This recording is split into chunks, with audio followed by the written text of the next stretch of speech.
Our next speaker is Tyrone Moncrief. Yeah, there he is. Now, Tyrone practices in Houston and tries very tough cases. Tyrone is a death penalty lawyer. I've been teaching with Tyrone for a long time. Let me tell you what, there's not very many people in Texas who have put more thought into how human beings communicate with each other and how a lawyer should think about communicating with a jury than Tyrone Moncrief. And he is very good, and you cannot argue with the fact that he's got an awesome voice for doing this stuff. Tyrone, come here, friend.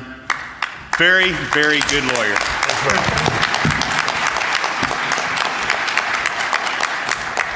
Can you guys hear me in the back pretty good? How many of you have been to East Texas?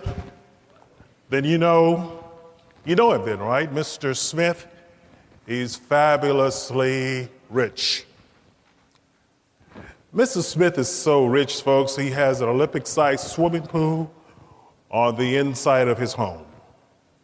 Radio stations, boats. He had one daughter who was graduating from college, and he was going to give this big, elaborate party for that daughter. And you know what he did? He invited all of the eligible bachelors to the party and brought them to that swimming pool all around it. But it was on a Saturday night. But you know what he did? Friday, he put alligators, water moccasins in that pool. And he got all the gentlemen on one side of the pool, and he said, "Gentlemen, I will give you one of three prizes. The first man who could swim from one side to the other. Prize number one, 5,000 acres of property, yours cleared free tonight.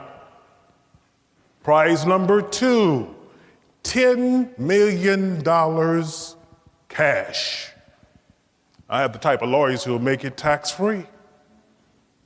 Prize number three, my daughter's hand in marriage. You know, if you marry my daughter, you inherit half of everything that I own." Or before he could finish that sentence, there was a slash. And on the other side of the pool, a young man swam a distance that no Olympian has ever been able to swim that fast.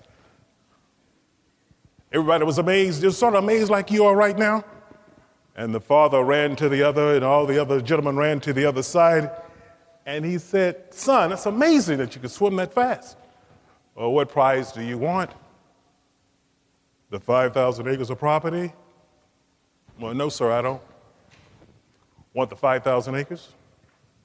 The $10 million cash?" "Well, no, sir, I don't." "Want the $10 million cash?" This kid was pretty smart. "You want my daughter's hand in marriage?" "Well, no, sir, I don't want your daughter's hand in marriage." And sort of like you. "Well, what do you want?" I want the name of that dude that pushed me in that pool."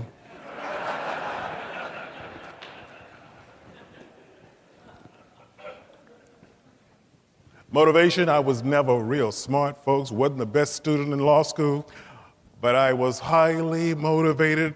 And if you're highly motivated, it's amazing what you can't do. I was so motivated when I first started, I wanted to know what made great lawyers different than average lawyers. For example, we all heard Randy Johnson hit 300, won 300 games yesterday? What makes a 300 game winner different than all of the other pitchers? I hear there's only 24 of them. What separated them? And I bet if you saw each pitcher who made 300 or more, there's something common about each one. I found out there was something common about the great lawyers. And when I say great lawyers, folks, I'm talking about Racehorse Haynes, who's sitting here, Jerry Spence, Doug Tinker is something that separated these guys. And I went on a search to find out what it was. And I found out they were master storytellers. Before I start though, folks, I had a list of all of your names here. And there are 3 people I'm going to call up to the stadium here with me, up here. And you don't have to stand but about 10 seconds. I got random call. And I'm not going to call anybody I know. I know some of these guys who know me, you're getting nervous now. David Cayetta and Ray Castro, you guys get nervous. I'm not going to call you guys. I'm going to call somebody I didn't know. And this is the person, 3 people who I will call will be these 3 people. I want to be sure I have your names correctly. And the people I'm calling are, I'm not going to call anybody. I just wanted you to feel that fear in your gut just a moment. See, Mike is fearful, and he knew I wouldn't call him. What I found out, the master storytellers were able to take that fear and make it a positive. I have a couple of objectives with my presentation. Mike told me to talk about psychology of final argument, but I couldn't separate a final argument from jury selection. Because I found out through my research that your final argument starts, I used to think this, I thought your final argument started after the judge read the charge. No. I thought at one time your final argument started after opening statements. No. I thought it started during jury selection. No. Your final argument starts the first time you hear your client's story. That's your final argument. Because every time, am I correct with this, folks? When you hear your client's story, there are some questions that you have. Why did he give 3 statements to the police? Why? Why, if it was self-defense, did he leave the scene with the weapon running? Right? That's your final argument. Here's something else I found. That I thought jury deliberation started after the arguments were made. No. Emmett Harris, a good friend of mine, said something that made me think a long time ago. Jury selection and deliberation starts when the jury is on their way to the courthouse. And when they get into the jury assembly room, and when they move into the criminal courts building, deliberations are starting now.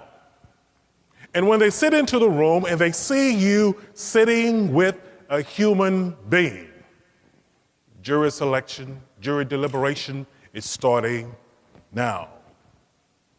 The only question is, are you a part of it? That's the only question. All right, now I'm gonna get you guys to do something that's kind of odd. I'm going to start clapping. And you guys don't clap until I say go. Can you guys do that with me for just a second? When I say go, I want you to start clapping with me, but wait till I say go. All right. Go.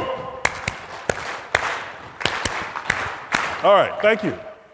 You know, you guys have no rhythm whatsoever. There's something else I found out about that, folks. You could just yell it out. What did you have to do before you started to clap with me? Who said that? Bob.